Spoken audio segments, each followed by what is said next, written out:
guest is David Kavika Crowley, author of the hilarious book, The Substance of Liberalism. David, you obviously did a lot of research on this book.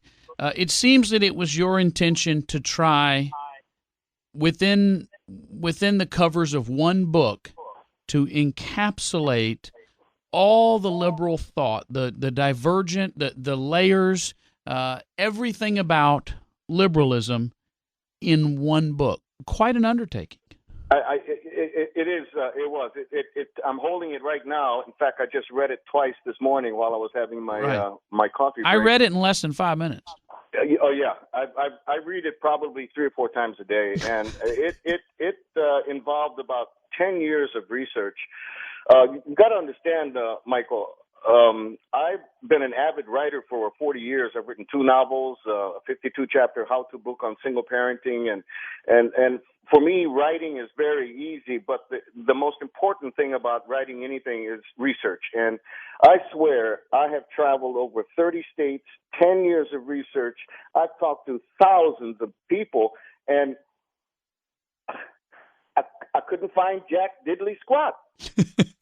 We should let our audience in on the punchline, which is that David sent me this book, which is quite a lot of fun. The book is entitled The Substance of Liberalism by David Kavika Crowley, and it has all these blurbs on the front, all these blurbs on the back as to why you read it, and it portends to be, it claims to be, that it is the entire substance of being a liberal, and you open it up, and it's about 100 blank pages.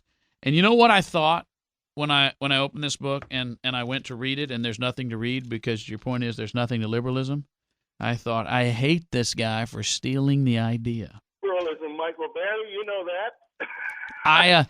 I went to an art exhibit years ago, and I've always thought that art was one of these things, just like fine wines, that the only reason people learn anything about it is so they can grab people like me, drag me to an art exhibit, and be smarter than me. And I walked into a Rauschenberg exhibit at the Menil, which is a big art museum here.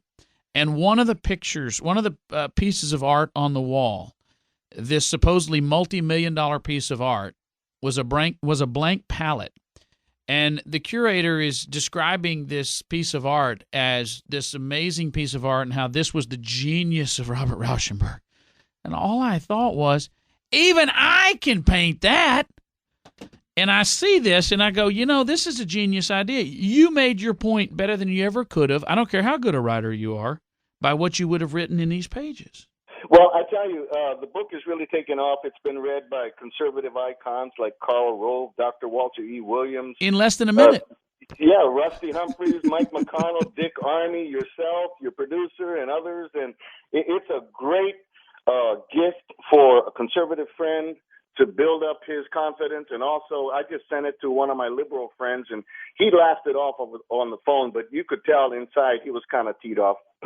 Well, let me tell you something. One of the things, and the reason I told Chad I wanted to do this interview was, A, because you're from Hawaii and he's from Hawaii, and he insisted I do it even if I didn't want to.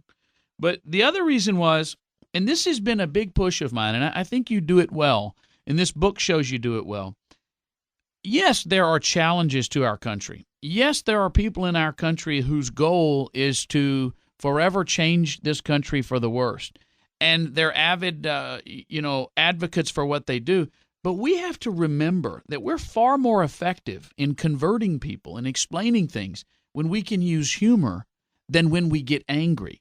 And you seem to have that perspective. I don't know if it's having been a single parent and raising kids, that'll do it for you, or what. But I appreciate the fact that you use humor to make the same point that others, their eyes bulge out when they make it. Right, and I'm involved constantly. I listen to conservative talk radio every day, and I'm involved constantly with debates and this with my liberal friends and others, and it's just beautiful. You say, okay, look. Take this book, go home, and read it, and then the topic is over. What can you say? There is no substance. What we have going for us is conservatism across the nation. We have substance to what we feel. I love the fact that you've taken up some other causes than I have. I'm not a smoker, but I thought the government should stay out of the lives of the private lives of people, even when those private lives are in somewhat public places or gathering places that are still private, like bars. I fought on city council here to oppose the smoking ban. People would come down to city council and say, yeah, but people die from smoking. Okay, well, then don't go in there. You have a website called thesmokevote.com, and you've written on this, and you've actually taken that to another level. Tell our listeners, if you would, how you fight smoking laws. Well, what we've done is this. There's power through numbers, Michael, and what we did when the ban took any effect back in 2008, we formed the Hawaii Bar Owners Association, and we said, you know what, they can't fight us if we are unified. And exactly so, 2.5, 3 years later, there are over 100 bars across the state of Hawaii who are in outright defiance. And the State Department, Department of Health, and the government, they can't do diddly squat because of the fact that we are in unison. And that's the way this has to be fought. It has to be fought in unison.